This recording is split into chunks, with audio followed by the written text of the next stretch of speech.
हाँ बच्चों, आज हम यह समझने की कोशिश करेंगे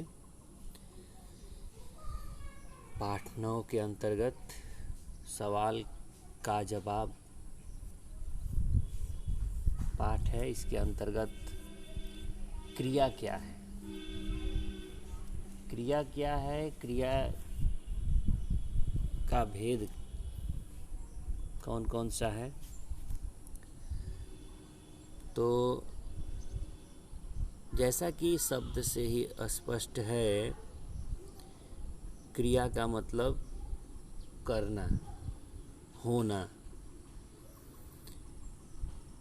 अचानक तन्मय ने मुझे जोर से पुकारा, दादाजी। मैंने मुड़कर देखा तो तन्मय ने दुकानदार का हाथ पकड़ रखा था और दुकानदार घबरा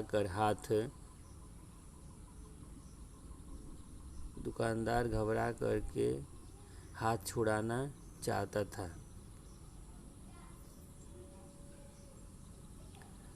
चाह रहा था। तो इस प्रकार आप देखें कि इनमें कुछ ऐसे शब्द हैं जो किसी कार्य के होने या करने का संकेत दे रहे हैं, जैसे कि पुकारा, छुड़ाकर, देखा,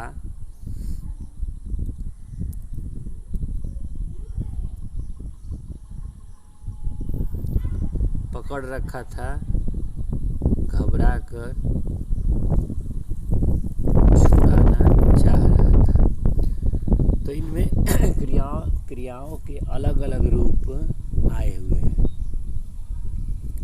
पहले हम इनको चिन्हित करके लिख लेते हैं, फिर अगले संदर्भ में हम ये समझने की कोशिश करेंगे।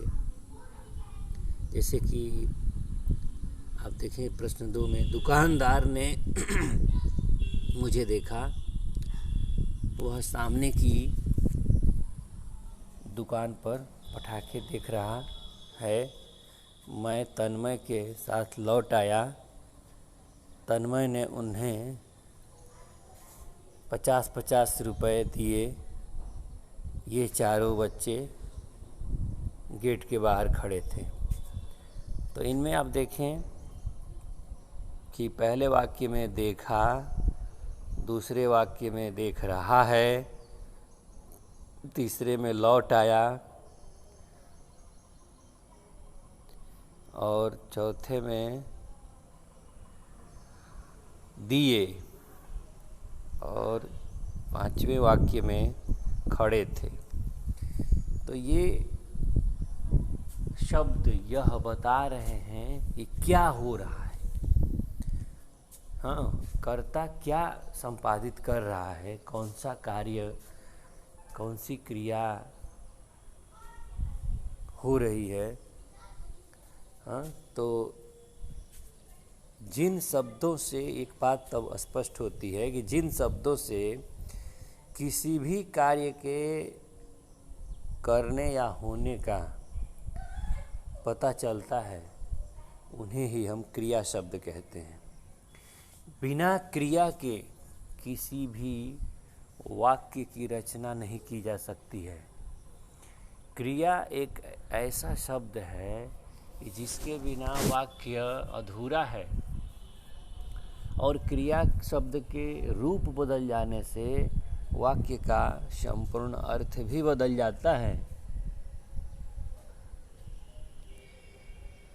अब हम ये जानेंगे कि क्रिया के कितने रूप हैं।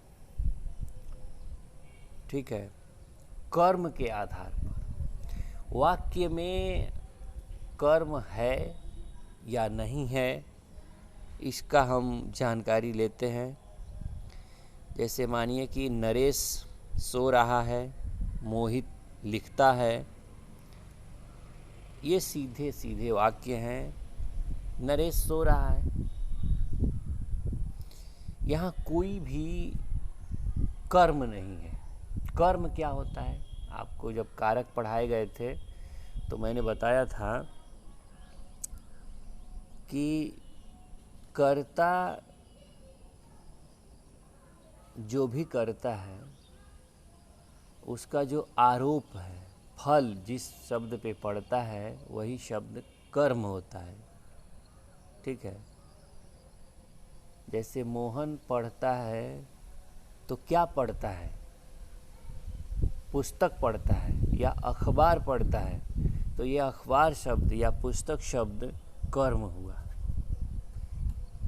तो जो पढ़ता है, क्रिया का जिस पर आरोप है, ठीक है, जो भी कार्य संपादित हो रहा है उसका फल किस पर पड़ रहा है, उसका आरोप किस पर है?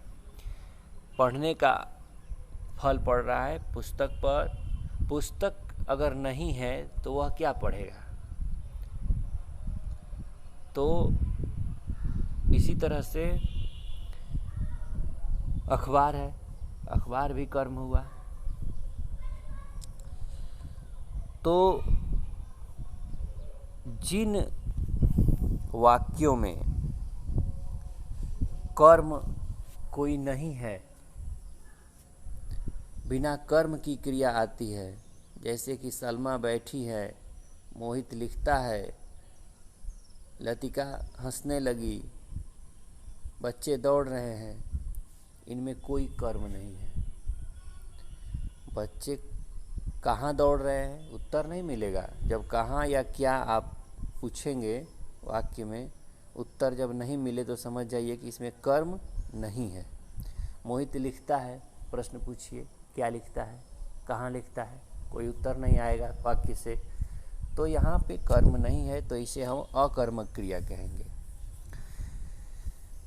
अब हम उन वाक्यों पर नज़र डालेंगे जिनमें कर्म हो। जैसे सरिता ने खीर खाई, वे चाय पीने लगे।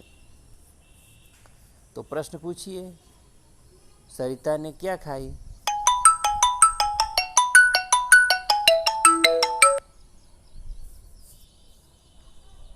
प्रश्न पूछेंगे सरिता ने क्या खाई, तो पता चल जाएगा कि सरिता ने खीर खाई। प्रश्न पूछिए वे क्या पीने लगे, उत्तर मिलेगा चाय। तो जो कर्ता जो भी क्रिया करे, उस क्रिया का जिस पर फल पड़े, आरोप पड़े, वह कर्म होगा। अब हम दूसरे वाक्य पर देखेंगे। दूसरा वाक्य है, हरीश सितार बजा रहा है। तो हरीश क्या बजा रहा है? सितार। मैंने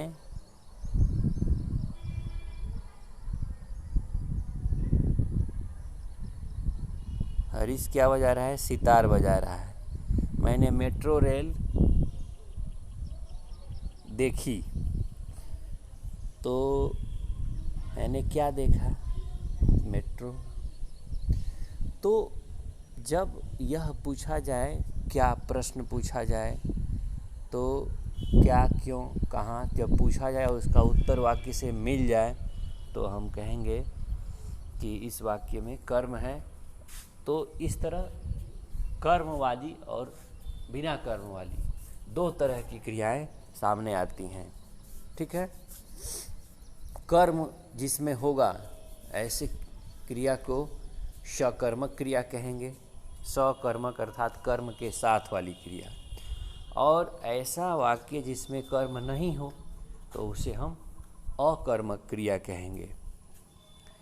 तो इस प्रकार सकर्मक और अकर्मक क्रिया के आधार पर हम वाक्यान करेंगे। और अभ्यास में यह भी पूछा गया है कि कौन सा कर्म है, क्रिया के साथ कौन सा कर्म आ रहा है। तो कर्म और क्रिया दोनों को ढूंढ के अलग करेंगे। हाँ, इस प्रकार अभ्यास हम कर सकते हैं।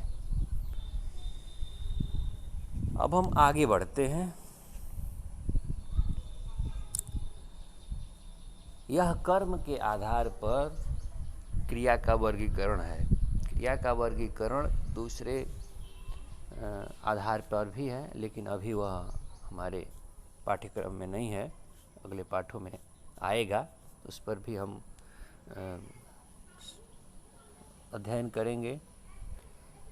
तो आपके पाठ्यक्रम में एक और प्रकार की क्रिया है, ऐसी क्रिया जैसे यहाँ देखें प्रश्न संख्या 7 में, मृणालिनी सविता से बच्चे को सुलवाती है, प्रकाश सुषमा से बटन लगवाता है,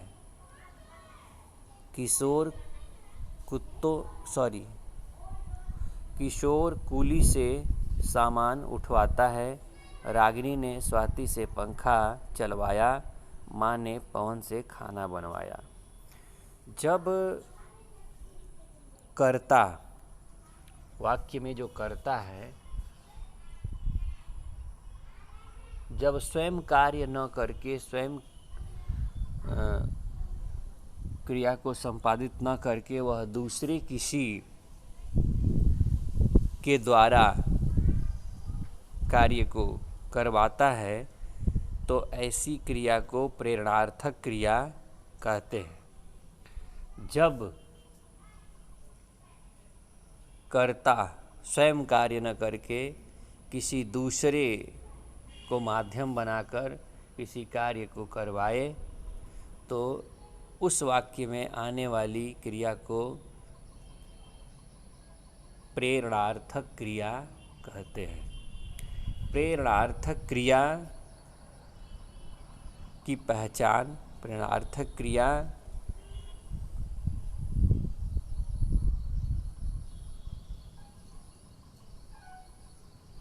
की तलाश वाक्य में हम करेंगे। जैसे मृणालिनी सविता से बच्चे को सुलवाती है, या दूसरे वाक्य में आ सकता है कि मृणालिनी सविता से बच्चे को दूध पिलवाती है। तो क्रिया क्या है? दूध पिलाना। पिलाना क्रिया है, पिलवाना। और सुलवाती है तो सुलवाना। यहाँ क्रिया का रूप ही बदल जाता है। क्रिया से ही स्पष्ट हो जाता है कि इसमें कर्ता किसी की मदद ले रहा है। तो ऐसी क्रिया को प्रेरणार्थक क्रिया कहते हैं। प्रेरणा अर्थात दूसरे से कार्य को करवाना, प्रेरित करना कि दूसरा उस कार्य को संपादित करे। हाँ, तो ऐसी क्रिया को प्रेरणार्थक, प्रेरणा प्लस अर्थ, तो इससे बना, और क जोड़ा गया प्रत्यय, तो इससे बना प्रेरणार्थक। तो प्रेरणार्थक मतलब प्रेरित करके दूसरे किसी से कार्य करवाना। ऐसी क्रिया को प्रेरणार्थक क्रिया करते हैं। इसके अलावा और भी क्रिया का वर्गीकरण है, जिसे हम अगले पाठों में जानेंगे, पढ़ेंगे। इस आधार पर हम अभ्यास को कर सकते हैं। हाँ बच्चों, नमस्कार।